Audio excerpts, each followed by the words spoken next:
छात्रों नमस्कार। जैसा कि आप जानते हो कि पिछले सत्र में हमने कई योजनाएं बनाई थी, जिसमें से महत्वपूर्ण योजना ये थी कि अपन कक्षा 12 को मई के महीने में स्टार्ट कर देंगे। अपने पास अच्छे छात्रों का इंटेलिजेंट जो छात्र हैं उनका ग्रुप भी था, लेकिन इस वैश्विक महामारी कोरोना के कारण क्लासें अब तक न चली हैं और भविष्य की भी कोई गारंटी नहीं कि क्लासें स्टार्ट कब होंगी। इसलिए हमने ये निर्णय लिया है कि जूम ऐप पर आपकी ऑनलाइन क्लास स्टार्ट की जाए। जिन छात्रों को हमारी ऑनलाइन क्लास से जुड़ना हो वे सभी छात्र नीचे दी गई डिस्क्रिप्शन लिंक में व्हाट्सएप ग्रुप में जाकर के जुड़ें। तो आज हमारा जो भौतिक विज्ञान का पहला पाठ है उसका नाम है वैद्युत क्षेत्र। पाठ का नाम वैद्युत क्षेत्र।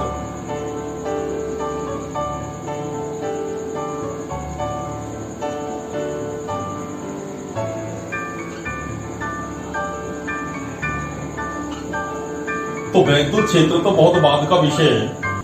इससे पहले हमें अच्छी प्रकार से यह समझना होगा कि आवेश क्या है। आवेश को समझने के लिए हम कुछ छोटे छोटे प्रयोग करते हैं और उनके माध्यम से इस आवेश को समझने की कोशिश करते हैं कि यह आवेश क्या है। हम एक आबनूस की छड़ लेते हैं और आबनूस की छड़ को बिल्ली के फर का अर्थ होता है बाल सहित खाल, उससे रगड़ करके और यहां बांध करके लटकाते हैं। एक अन्य आबनूस की छड़ बिल्ली के फर से रगड़ करके और यहां बांध करके इसकी बगल में स्वतंत्रता पूर्वक लटकाते हैं। तो हम ये देखते हैं कि इन दोनों में प्रतिकर्षण होता है। प्रतिकर्षण का मतलब यह है कि ये एक दूसरे से दूर भागने लगती हैं। यह छड़ आबनूस की छड़,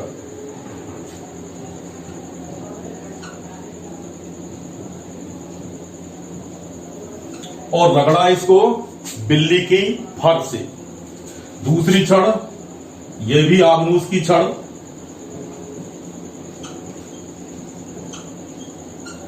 और इसको भी रगड़ा बिल्ली के फर से। रगड़ने के बाद जब धागे से बांध करके इन्हें स्वतंत्रता पूर्वक लटकाया जाता है तो इनमें प्रतिकर्षण होता है। अब इसके बारे में अभी अपन लोगों को यह नहीं पता कि यह प्रतिकर्षण होता है तो क्यों होता है। जबकि दूसरी ओर देखें तो ये जो आबनूस की छड़ है इसे स्वतंत्रता पूर्वक लटका दिया जाए यानी बिना रगड़े, और दूसरी आबनूस की छड़ को भी स्वतंत्रता पूर्वक लटका दिया जाए बिना रगड़े, तब इनमें न तो कोई आकर्षण की क्रिया होती है और न कोई प्रतिकर्षण की क्रिया होती है। तो बिल्ली के फर से रगड़ने के बाद ऐसा क्या हो जाता है, इसको अपन थोड़ा और बाद में समझने की कोशिश करेंगे। लेकिन फिलहाल इतना समझिए कि आबनूस की छड़ को जब बिल्ली के फर से रगड़ते हैं उसे स्वतंत्रता पूर्वक लटकाते हैं, दूसरे आबनूस की छड़ को बिल्ली के फर से रगड़ करके और उसे जब स्वतंत्रता पूर्वक लटकाते हैं तो इनमें प्रतिकर्षण होता है। आप चाहो तो इसको नोट कर लीजिए कि आबनूस की छड़ को बिल्ली की फर से रगड़ करके स्वतंत्रता पूर्वक लटकाया जाए और उसके बगल में दूसरी आबनूस की छड़ बिल्ली के फर से रगड़ करके पुनः स्वतंत्रता पूर्वक लटकाया जाए तो उनमें प्रतिकर्षण होता है। अब नेक्स्ट पॉइंट, अब की बार अपन क्या करते हैं कि कांच की छड़ लेते हैं। काय की छड़? कांच की। तो अब की बार ये जो छड़ है ना, ये कांच की छड़, कांच की छड़। इस कांच की छड़ को रेशम के कपड़े से रगड़ा गया। कांच की छड़ को रेशम के कपड़े से रगड़ा गया और यह दूसरी कांच की छड़ है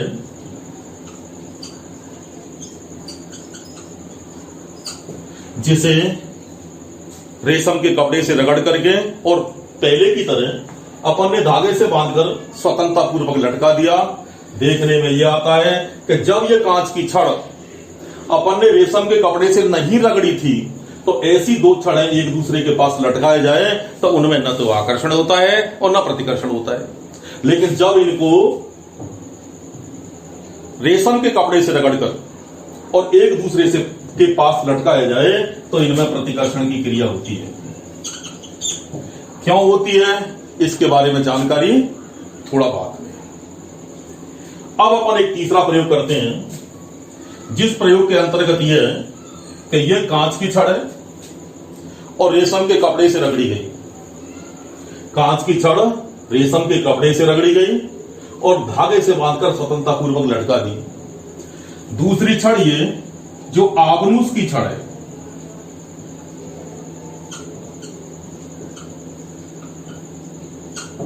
इसे बिल्ली के फर से रगड़ करके और स्वतंत्रता पूर्वक यहां लटका दिया तो देखने में यह आता है कि इन दोनों छड़ों में आकर्षण होता है।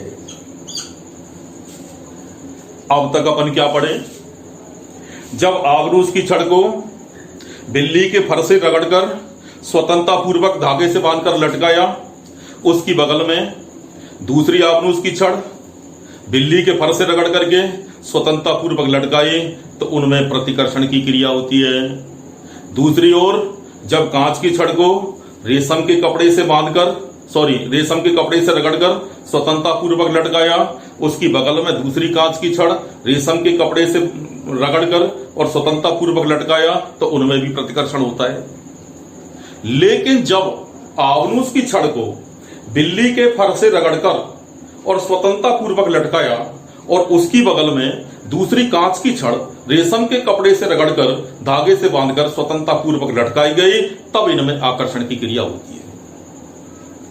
अब ये बातें क्या सिद्ध कर रही हैं, क्या नहीं कर रही हैं, इसके लिए अपन को थोड़ा सा यह समझना होगा कि सबसे पहले जो आबनूस की छड़ थी उसको भी अपन ने काय से रगड़ा? बिल्ली के फर से। दूसरी आबनूस की छड़ है वो भी बिल्ली के फर से रगड़ा। डेफिनेट है कि इन दोनों पे आवेश एक ही प्रकार का आया होगा। किस तरह से आया वो चर्चा हम बाद में करेंगे, पर एक ही तरह से एक ही आवेश आया होगा तो समान आवेशों में प्रतिकर्षण होता है। दूसरी ओर देखें तो कांच की छड़ को अपन ने रेशम के कपड़े से रगड़ करके लटकाया था और दूसरी कांच की छड़ भी रेशम के कपड़े से रगड़ करके ही लटकाई थी स्वतंत्रता पूर्वक, और उनमें भी प्रतिकर्षण हुआ क्योंकि क्रिया तो दोनों में समान की है, आवेश दोनों पे समान आया होगा। तो समान आवेशों में चाहे आबनूस की छड़ लीजिए चाहे कांच की छड़ लीजिए, दोनों ही परिस्थितियों में जब एक प्रकार की क्रिया करते हैं तो दोनों पे एक ही प्रकार का आवेश आता है और समान आवेशों में प्रतिकर्षण का गुण पाया जाता है। दूसरी ओर अपन ने क्या किया कि कांच की छड़ को रेशम के कपड़े से रगड़कर लटकाया, उधर दूसरी जो छड़ थी आबनूस की छड़ उसे बिल्ली के फर से रगड़ करके लटकाया गया। तो कहीं ना कहीं ऐसा लग रहा है कि ये क्रिया दोनों अलग अलग तरह की है, तो इन पे आवेश भी कुछ अलग अलग तरह का होगा और अलग अलग तरह का आवेश होगा तो कुछ ऐसा भी निष्कर्ष निकल रहा है कि असमान जो आवेश होते हैं उनमें आकर्षण का गुण पाया जाता है। तो कुछ ऐसा निष्कर्ष निकल रहा है कि समान आवेशों में प्रतिकर्षण का गुण पाया जाता है और असमान आवेशों में आकर्षण का गुण पाया जाता है। लेकिन अब प्रश्न ये है कि आखिर चाहे कांच की छड़ हो या आबनूस की छड़ हो, इन दोनों पर यह आवेश आया क्यों और यह किस प्रकार का आवेश था? तो सबसे पहले अपन को यह समझना होगा कि आवेश उत्पन्न करने की विधियां कितनी हैं। आवेश उत्पन्न करने की विधियां,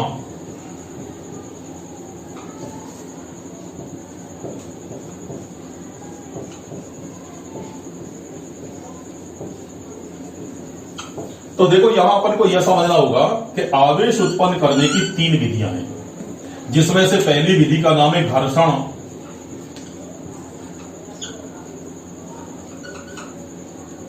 विधि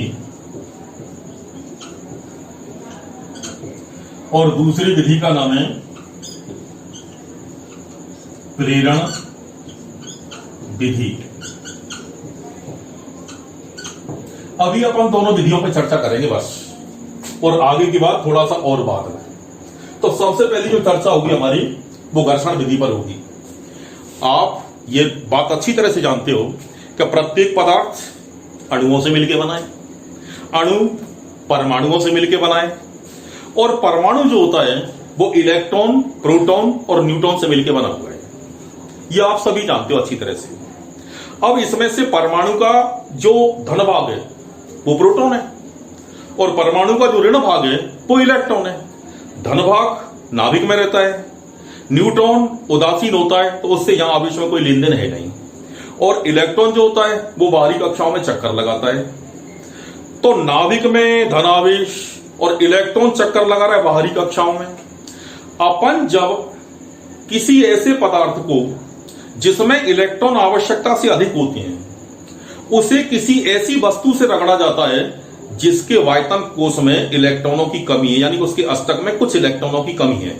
तो अपन ने जो एक ग्रुप बनाया वो इस टाइप का बनाया है कि एक वस्तु ऐसी ले रहे हैं कि जिसमें इलेक्ट्रॉनों की अधिकता है, दूसरी वस्तु ऐसी है कि जिसपे इलेक्ट्रॉनों की कमी है।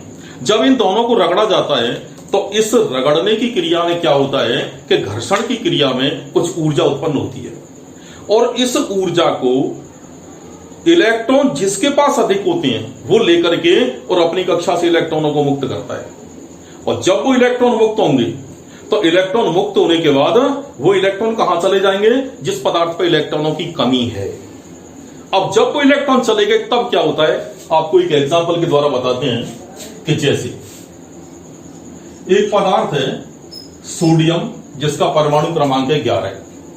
अब इस सोडियम का अगर अपन इलेक्ट्रॉनिक विन्यास करें तो 1s2, 2s2, 2p6 और 3s1।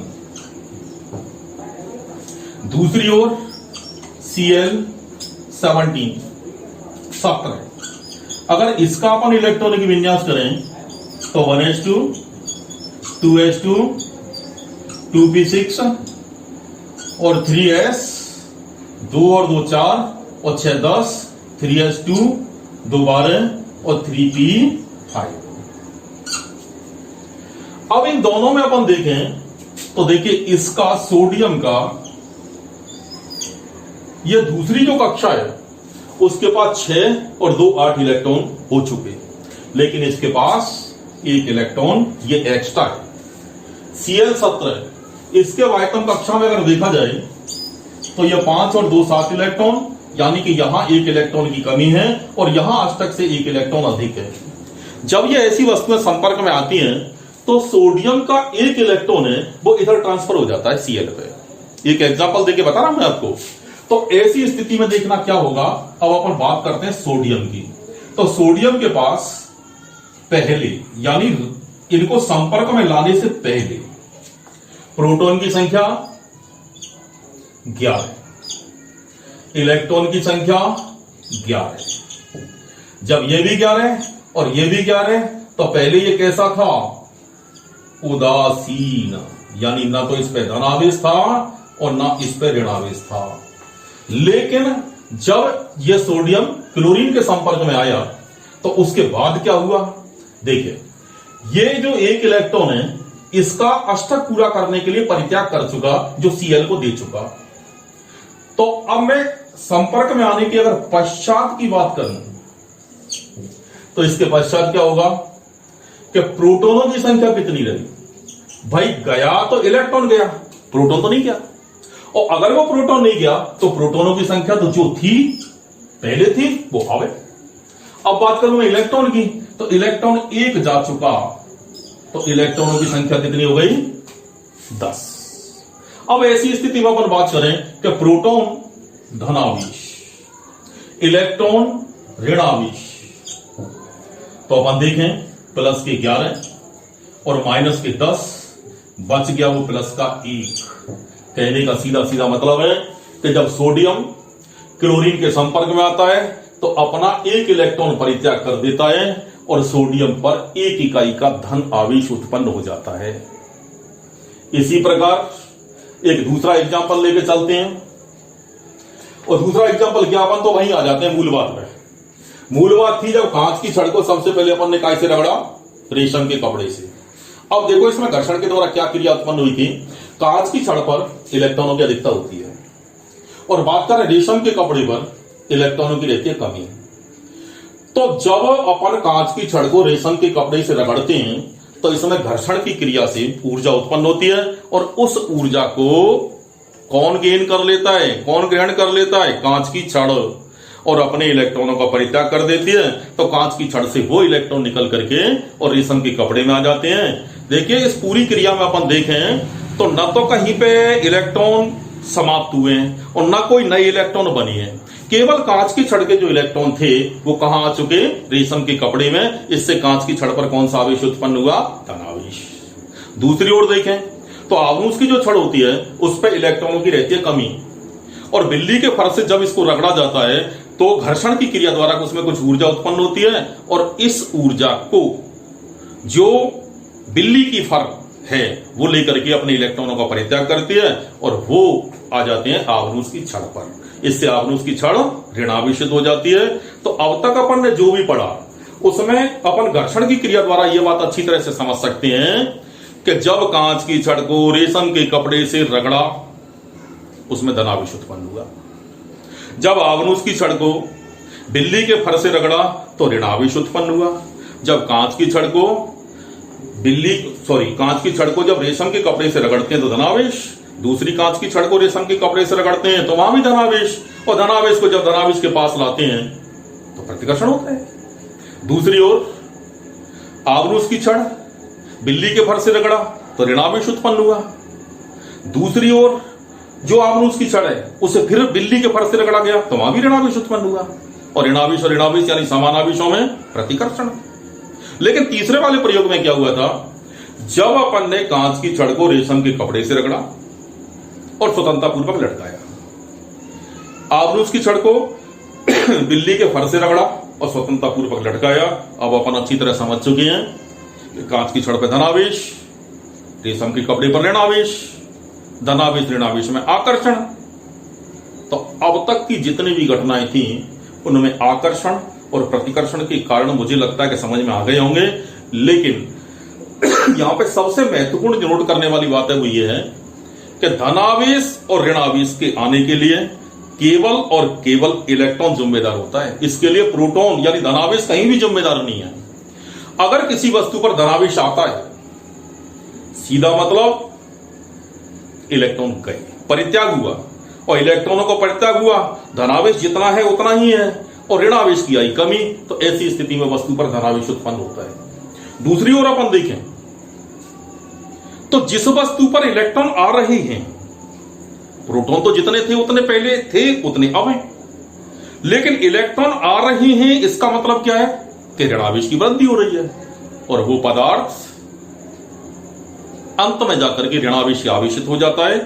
तो नोट करने वाली आज के टॉपिक की महत्वपूर्ण बात यही है कि प्रत्येक पदार्थ इलेक्ट्रॉन, प्रोटॉन और न्यूट्रॉन से मिलकर बनाएं। अगर मान लीजिए किसी भी तरह से पदार्थ में कारण कुछ भी हो सकता है, इलेक्ट्रॉनों की वृद्धि हो तो ऋणावेश, इलेक्ट्रॉनों की कमी हो तो धनावेश, यानी धनावेश और ऋणावेश दोनों के आने के लिए उत्तरदायी जिम्मेदार केवल और केवल कौन होता है? इलेक्ट्रॉन। इसके लिए धनावेश का कोई रोल नहीं है कहीं भी। नंबर 1। नंबर 2, ये सारी की सारी जो क्रिया है ना वो आवेश संरक्षण के नियम का पालन करती है। अब संरक्षण का नियम का पालन कैसे करती है? भाई अपन ने रगड़ने की क्रिया में सीधा सीधा यह देख लिया कि न तो नए इलेक्ट्रॉन बने और न पुराने इलेक्ट्रॉन नष्ट हुए। जब नया कुछ बना नहीं, पुराना कुछ नष्ट नहीं हुआ, तो सीधी सी बात है कि यह क्रिया आवेश संरक्षण के नियम का पूरी तरह पालन कर रही है। आज के लिए इतना ही, और शेष आप सभी लोग जूम ऐप पर जाकर के, और नीचे इसमें डिस्क्रिप्शन में लिंक दी हुई है, जूम ऐप पर जाकर के और व्हाट्सएप ग्रुप में जाकर के जुड़ें, जिससे क्लास को अपन सतत बनाए रखें, और क्लास बहुत जल्दी ही स्टार्ट कर रहे हैं अपन। Thank you.